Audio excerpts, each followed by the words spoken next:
बच्चों, आज मैं आपको अध्याय भोजन उत्पादन एवं प्रबंधन के बारे में पढ़ाऊंगा। भोजन उत्पादन एवं प्रबंधन।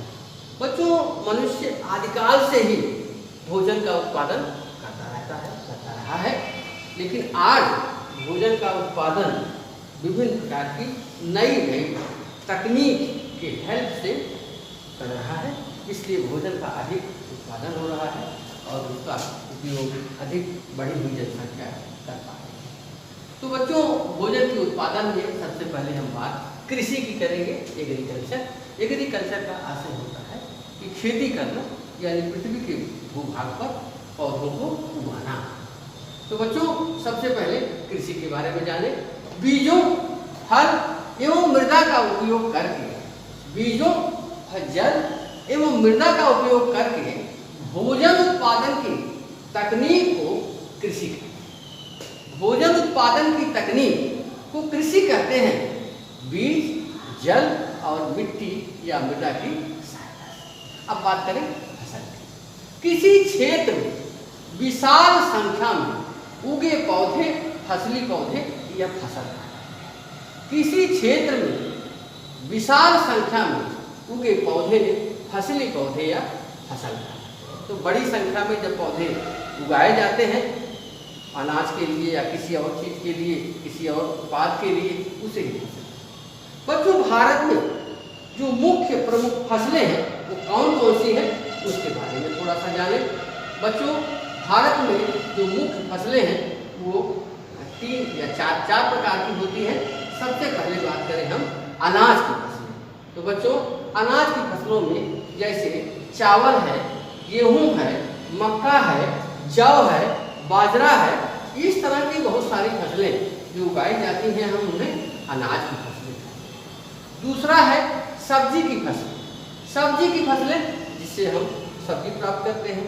आप जानते हैं जैसे घर में सब्जी बनती है, आलू है, टमाटर है, गोभी है, बैगन है, मिर्चा है, तो बहुत सारी ऐसी जो उत्पाद हम घर में उपयोग करते हैं सब्जी के रूप में, उनको हम सब्जी की फसलें कहते हैं। इसके अलावा अगला कैटेगरी है फलों की फसलें। तो विभिन्न प्रकार के फल आप खाते रहते हैं, स्वस्थ रहने के लिए फल खाते हैं। मार्केट में आप देखते हैं विभिन्न प्रकार के फल दिखाई देते हैं। ये बच्चों उगाए जाते हैं ना, कहीं कहीं का जो है उत्पादन किया जाता है।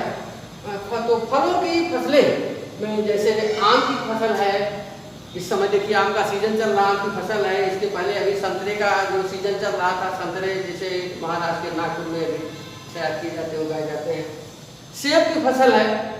इसके अलावा बहुत सारे और फल हैं, उनकी फसलें तैयार की जाती है। इस समय देखिए लीची की फसल है, अंगूर की फसल है, बहुत सारी फसलें तैयार की जाती हैं। इसके अलावा रेशे, विभिन्न प्रकार के बच्चे जो वस्त्र तैयार किए जाते हैं, बोरा तैयार किया जाता है और बहुत सारी चीज़ें तैयार की जाती हैं। उनके लिए रेशों की फसलें भी तैयार की जाती है, जैसे कपास है, जूट है, सन है, पटसन है, बहुत सारी फसलें इस तरह से तैयार की जाती है रेशों की फसल से। अब बच्चों, बात करें अपने देश में फसल के प्रकार। बच्चों, अपने यहाँ जानते हैं कि ग्रीष्म ऋतु होती है, जाड़े की ऋतु होती है, बरसात की ऋतु होती है। तो ऋतुओं के आधार पर जो फसल है उसको किस तरह की ज़रूरत है, किस तरह के तापमान में, किस तरह की नमी में फसल तैयार होती है, इसके आधार पर फसल को 3 समूह में बांटा है।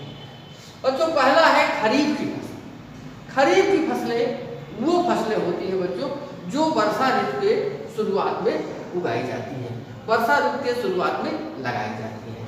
तो वर्षा ऋतु आप जानते हैं जून के महीने में वर्षा ऋतु शुरू हो जाती है। जून के महीने में वर्षा ऋतु शुरू हो जाती है। उस समय जो फसलें उगाई जाती हैं, जैसे बच्चों मक्का है, धान है, इस तरह की जो फसलें हैं वो वर्षा ऋतु में ही शुरू की जाती हैं, क्योंकि इन फसलों के लिए गर्मी और नमी पर्याप्त मात्रा में आवश्यक होता है। इसलिए फसलें ये खरीफ की फसलें वर्षा ऋतु की शुरुआत में ही लगाई जाती हैं। इसके अलावा बच्चों दूसरा है रबी की फसलें।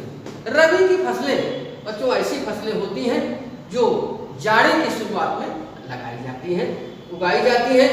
जाड़े की शुरुआत आप जानते हैं कि अक्टूबर से,